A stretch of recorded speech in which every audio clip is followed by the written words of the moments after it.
On est de retour dans cette émission spéciale en plein cœur de Paris pour vous faire vivre les conséquences pour chacune et chacun de cette vague caniculaire. On parlait de la climatisation il y a un instant. On va voir aussi comment ça se passe pour ceux qui travaillent et qui ne peuvent pas télétravailler ou ne peuvent pas rester chez eux. On va rentrer dans un restaurant, retrouver un chef étoilé que vous connaissez bien si vous regardez les médias. Bonsoir Thierry Marx, merci d'être avec nous ce soir dans cette émission spéciale. Et bonsoir Guillaume Campion.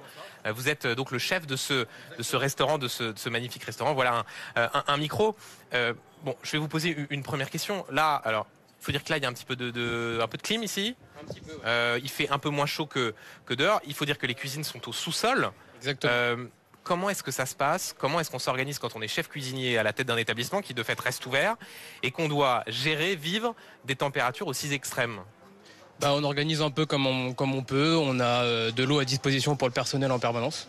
On a une fontaine d'eau fraîche, plate et pétillante que le personnel a accès tout le temps. Il y a de la clim dans les cuisines ou pas? Non, alors malheureusement les cuisines ne sont pas climatisées. Il fait combien de degrés à peu près aux alentours des 45, 48, ouais. Dans la cuisine en bas? En atmosphère, on va être autour des 40 degrés. Et si on monte au-dessus des pianos, on va être à 54. Mais c'est possible pour les cuisiniers, pour vous qui êtes en bas, ça veut dire que vous faites des pauses régulières, vous sortez Alors on aménage les horaires de travail, ouais. On essaye de faire des pauses un petit peu plus longues, on essaye de faire des repas du personnel beaucoup plus frais, on les force à boire un petit peu, on a des ventilateurs, on a une hotte qui nous permet d'injecter de l'air de l'extérieur qui est un peu plus frais.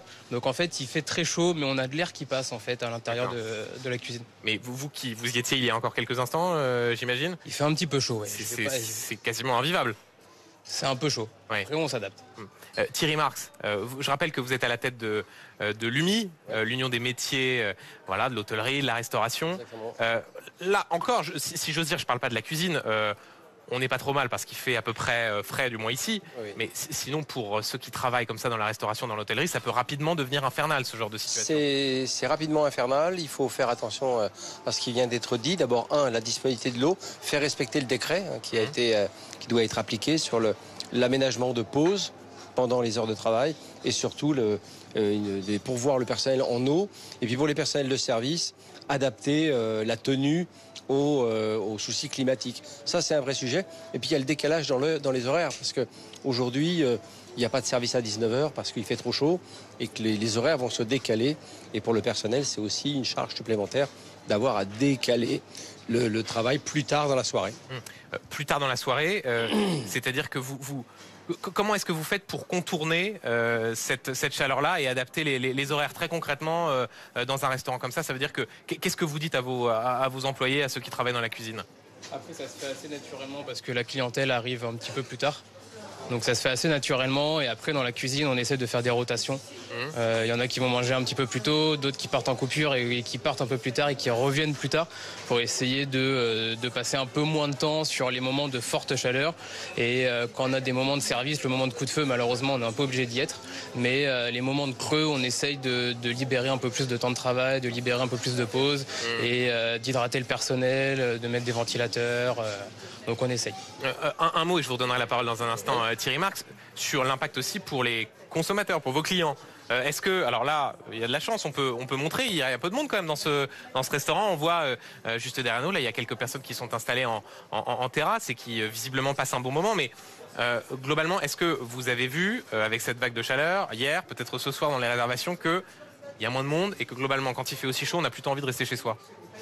Oui, après on a une clientèle fidèle qui vient assez régulièrement, ouais. Et on a quand même beaucoup adapté la cuisine à ce qu'on fait. Nous on travaille avec énormément de produits frais, en direct, beaucoup. On travaille beaucoup sur les fruits de mer.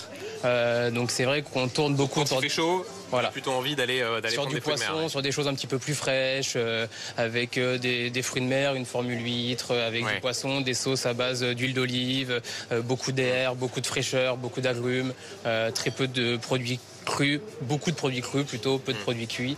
Donc un impact que vous voyez sur la clientèle, mais le restaurant ne se vide pas? Non. Thierry Marx, vous qui avez quand même une position un peu plus large et qui voyez à grande échelle, est-ce que pendant quelques jours l'activité se pète la figure, si vous me permettez l'expression, ou est-ce que ça se... Non, l'activité se ralentit, mais elle se décale dans le temps. J'ai évoqué le décalage des heures de service. On ne dîne plus à 19h, mais on va passer à 21h. Et puis le tourisme est là, notamment dans notre grande ville. Les touristes sont là, ils visitent et ils s'attendent aussi à une hospitalité. Ils ont envie d'extérieur. Que vous soyez parisien, bordelais, marseillais, peu importe, ou touriste, vous avez quand même envie de profiter de l'extérieur, de la lumière et d'aller plus tard dans la soirée. Donc aujourd'hui, en termes de baisse de fréquentation, ça ne se remarque pas. Mais ce que vient de dire le chef est très juste. Il faut adapter la carte. On a plus envie d'une soupe de tomates fraîches qu'un pot-au-feu. Merci beaucoup Thierry Marx, Guillaume Campion, de nous avoir accueillis dans votre Merci à vous. beau restaurant La Mascotte.